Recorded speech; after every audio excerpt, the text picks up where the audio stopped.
Good morning, student. Today we start functions of financial manager. Financial manager ऐसा manager जो organisation में fund को manage करता है, फाइनेंस से रिलेटेड डिसीजन लेता है, फाइनेंस से रिलेटेड एक्टिविटीज़ को कंट्रोल करता है। तो ये फाइनेंशियल मैनेजर के फंक्शंस यानी उसके वर्क क्या क्या होते हैं। Financial manager is the head of finance department of a business enterprise. He manages the financial affair of the business under the overall guidance and control of the chief executive. He manages the financial affair. Financial affairs को manage करता है, enterprise के जो भी business होता है, overall guidance and control of the chief executives की तरह गाइडेंस करता है, कंट्रोल करता है फाइनेंशियल एक्टिविटीज़ को। The main function of a financial manager are as follows. First, estimating capital requirement. He determines the amount of capital fund required in a business. He prepare the financial budget keeping in view the funds for both long term fix capital and short term working capital requirement. First function of financial manager is estimating capital requirement. That means business में कितने fund की requirement होगी, कितना long term fund चाहिए, कितना short term fund चाहिए। Long term fund चाहिए fix capital के लिए, शॉर्ट टर्म फंड चाहिए वर्किंग कैपिटल के लिए। तो कितनी फंड की रिक्वायरमेंट होगी, सबसे पहले फाइनेंशियल मैनेजर वो एस्टिमेट करता है। Then second point, determining the sources of the fund.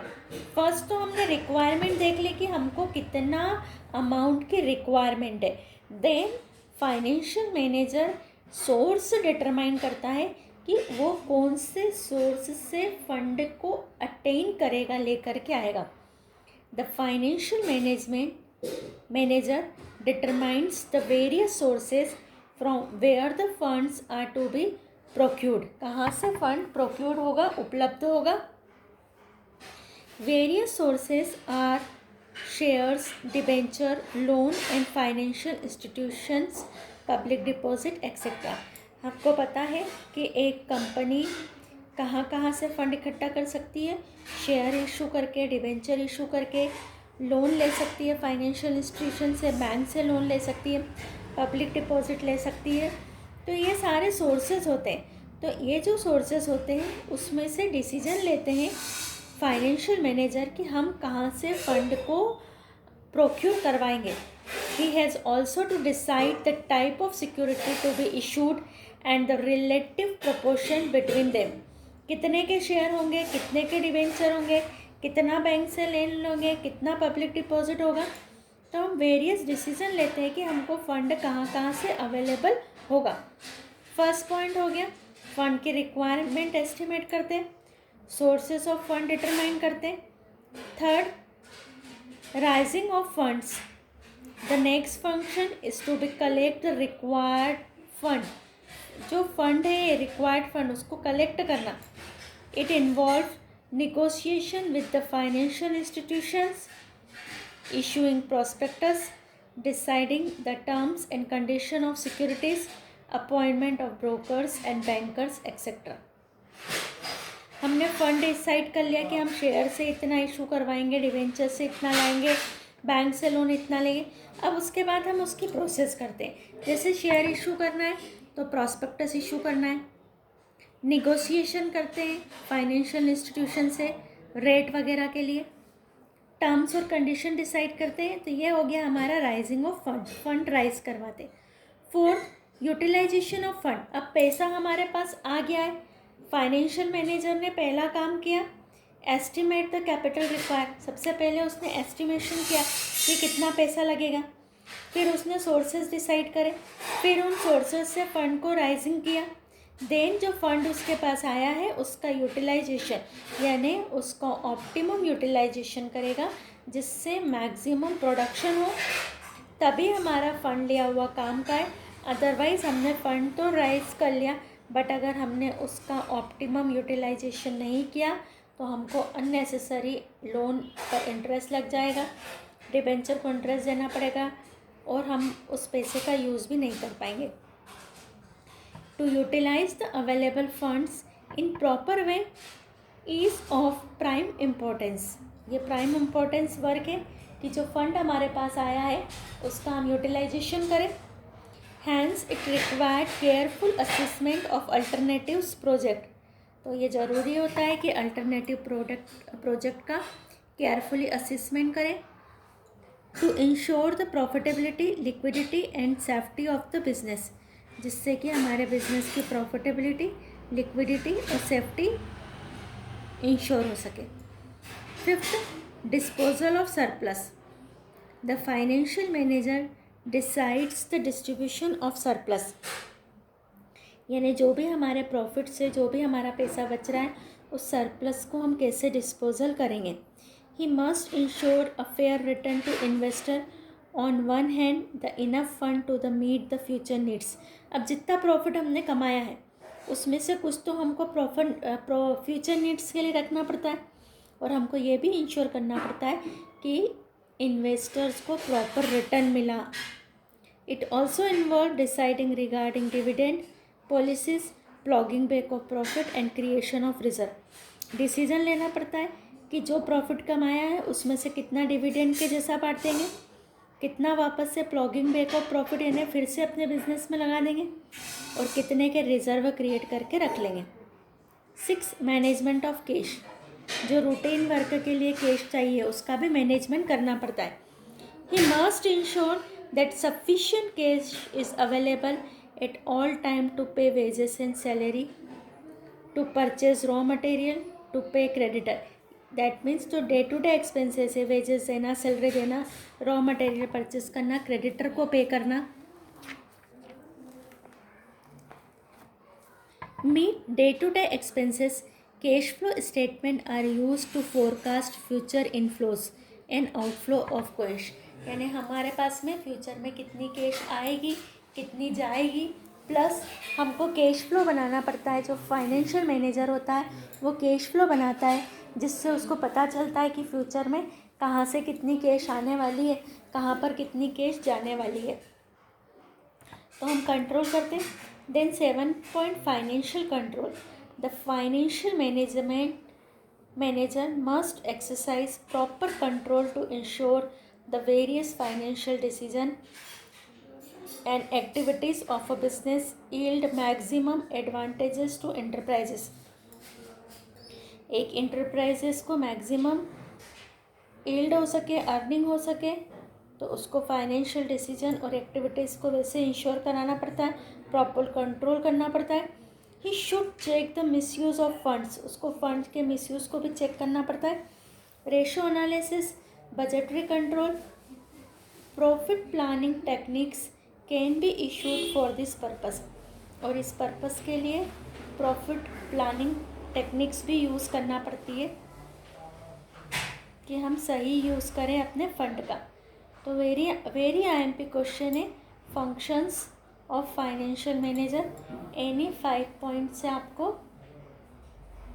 पूरा वेरी IMP क्वेश्चन है, अच्छे से लर्न करना है। Now we start financial decision. एक फाइनेंशियल मैनेजर को कुछ फाइनेंशियल डिसीजन लेना पड़ते हैं। A finance manager is suppose to take many business decisions from time to time due to fast change in present industries and business world. एक financial manager को business से related बहुत सारे डिसीजंस लेना पड़ते हैं, जिससे कि क्योंकि हमारा जो फास्ट चेंजिंग वर्ड है, जो पूरा वर्ड है वो हमारा फास्ट चेंजिंग है, वर्ड में बहुत जल्दी जल्दी चेंजेस आ रहे हैं। तो डिसीजन कैसे होना चाहिए? This decision involve decision regarding finance which are necessary for the growth of the business, जो बिजनेस की ग्रोथ के लिए नेसेसरी होते हैं। In proper financial decision are not taken, अगर हमने सही फाइनेंशियल डिसीजन नहीं लिए then it may be adversely effect the growth of the business, तो वो बिजनेस की ग्रोथ को एडवर्सली यानी अपोजिट इफेक्ट करेंगे। And raises a question on it's survival, और वो सर्वाइव नहीं कर पाएगा उसके सर्वाइवल पर एक क्वेश्चन आ सकता है। The financial decision are of 3 types. Financial manager को डिसीजन जो लेना पड़ते हैं वो 3 टाइप्स के डिसीजन होते हैं। First investment decision, second financial decision और थर्ड डिविडेंड डिसीजन। नाम से पता है कि इन्वेस्टमेंट डिसीजन कि जो भी पैसा बचेगा उसको कहाँ इन्वेस्ट करना है।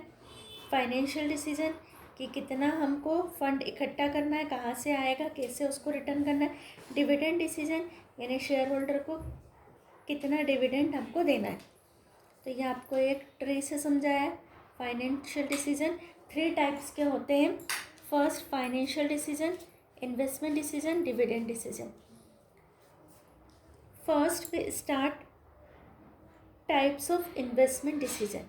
जो इन्वेस्टमेंट डिसीजन होते हैं वो कितने टाइप्स के हमारे होते हैं।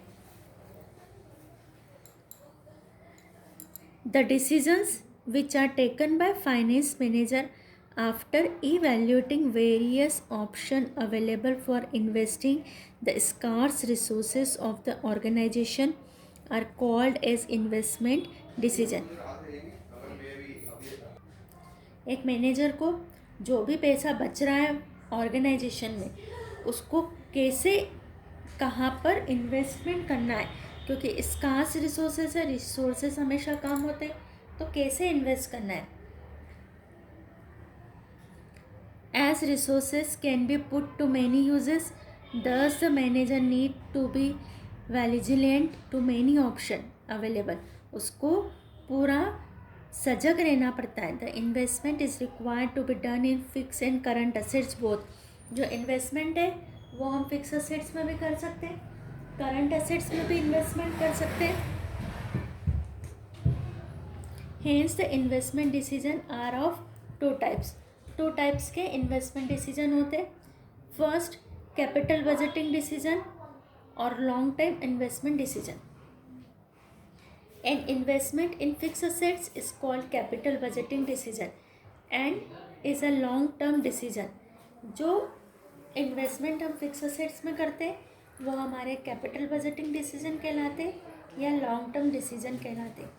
Involving huge amount, for example decision to investment in land, building plant machinery, producing a new product, of starting up a new branch। जैसे कि कोई लैंड खरीदना, बिल्डिंग खरीदना, प्लांट मशीनरी में इन्वेस्ट करना, कोई नई ब्रांच को सेटअप करना, स्टार्ट करना।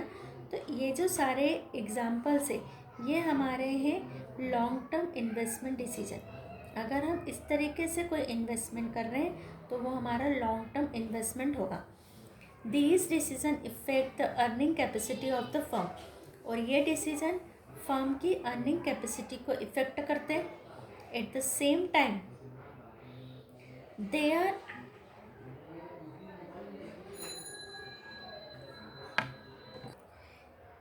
irreversible, hence they are to taken with almost care and consideration. ये जो हमारे डिसीजन होते हैं ये इससे फर्म की अर्निंग कैपेसिटी इफेक्ट होती है।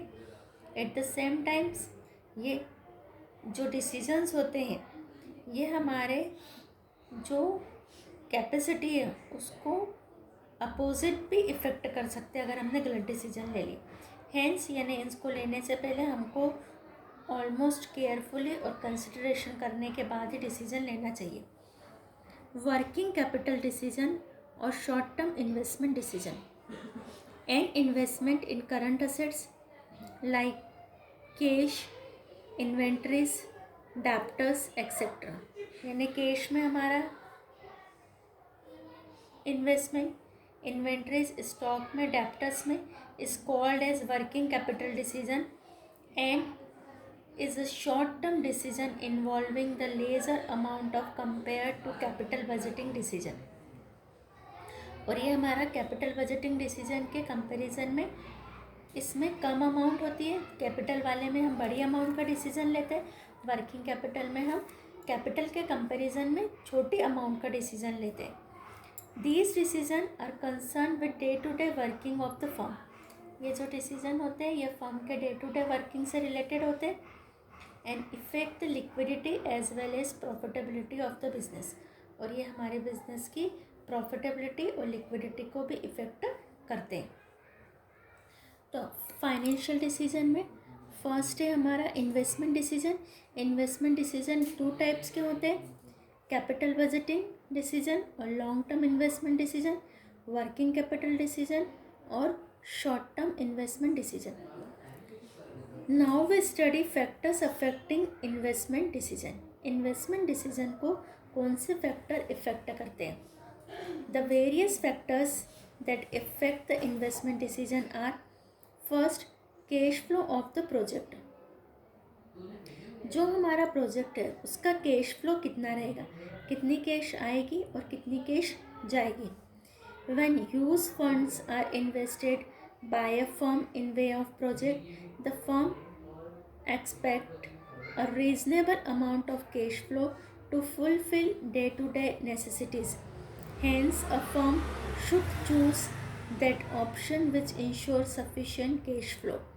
तो फर्म को वो वाले ऑप्शन चूज़ करना चाहिए जिनमें कैश का फ्लो सफिशिएंट हो, यानी हमको डे टू डे एक्टिविटी को पे करने के लिए हमेशा सफिशिएंट कैश हमारे पास बची रहे। Then second factor, rate of return.